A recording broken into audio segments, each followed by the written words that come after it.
Assalamualaikum warahmatullahi wabarakatuh. Waalaikumsalam warahmatullahi wabarakatuh. Perkenalkan, saya Rizky Aprilia. Saya dari mahasiswa Universitas Muhammadiyah Kudus. Di sini saya akan melakukan penyuluhan kesehatan tentang gangguan sistem persyarafan penyakit epilepsi. Nah, epilepsi itu sama dengan ayan, Bu. Tahu ayan kan? Ya. Nah, ya. Mari kita mulai dari pengertiannya.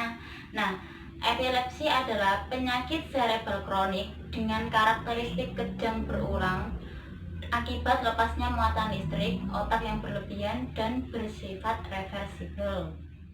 Selanjutnya, penyebab epilepsi atau ayan. Yang pertama, kelompok primer yang tidak diketahui penyebab bangkitan epilepsinya. Terus yang kedua, kelompok sekunder, yaitu yang dapat diketahui penyebabnya. Nah, yang pertama itu bisa dari trauma saat lahir, terus trauma kepala juga bisa menyebabkan ayan, terus radang otak, terus perdarahan otak, kekurangan oksigen, demam, keracunan obat, dan tumor otak.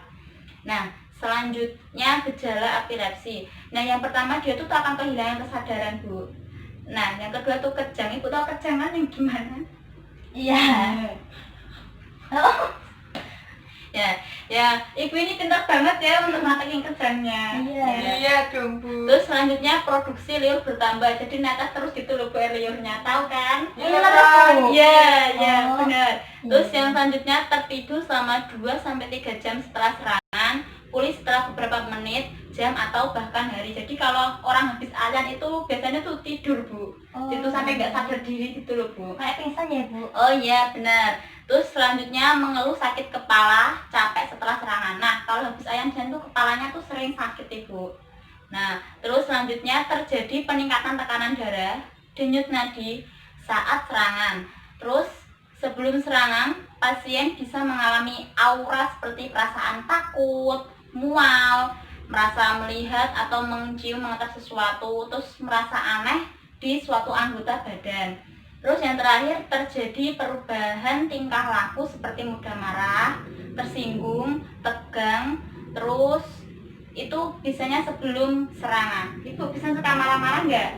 Kalau marah-marah hati-hati loh, nanti ayan. Enggak, saya nggak pernah marah-marah, Bu. Ini enggak yang ini? Ini loh, Mbak, ini. Oke, selanjutnya komplikasi epilepsi. Nah, yang pertama, komplikasi dapat berubah terjatuh saat kejang hingga resiko mengalami cedera atau patah tulang. Nah, kalau orang ayan kan langsung jatuh. Nah, Iya. nanti tulangnya bisa patah, Bu. Hati-hati ya, Bu. Kalau patah terus dioperasi? Iya, dioperasi.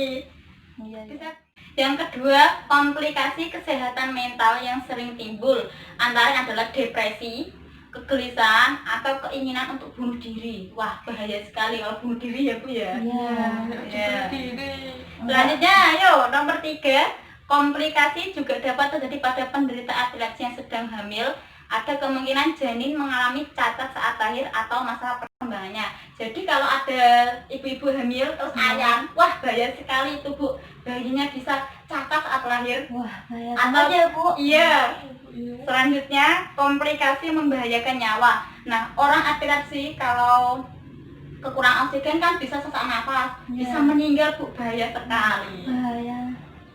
Nah, selanjutnya pencegahan epilepsi. Yang pertama, kita bisa melakukan melalui program yang memberi keamanan yang tinggi dan tindakan pencegahan yang aman, yaitu tidak hanya dapat hidup aman tapi juga mengembangkan pencegahan epilepsi akibat cedera kepala. Terus yang kedua, kalau ibu-ibu yang mempunyai risiko tinggi seperti tenaga kerja, wanita dengan sukar melahirkan, terus pengguna obat-obatan, diabetes, hipertensi, itu tuh harus diidentifikasi dan dipantau ketat selama hamil. Karena lesi pada otak atau cedera akhirnya menyebabkan kejang yang sering terjadi pada janin selama kehamilan dan persalinan. Terus kita melakukan program screening untuk mengidentifikasi anak gangguan pada usia dini atau tidak. Terus yang selanjutnya, program pencegahan dilakukan dengan penggunaan obat-obatan antikonvulsan secara bijaksana dan memodifikasi gaya hidup merupakan bagian dari rencana pencegahan ini.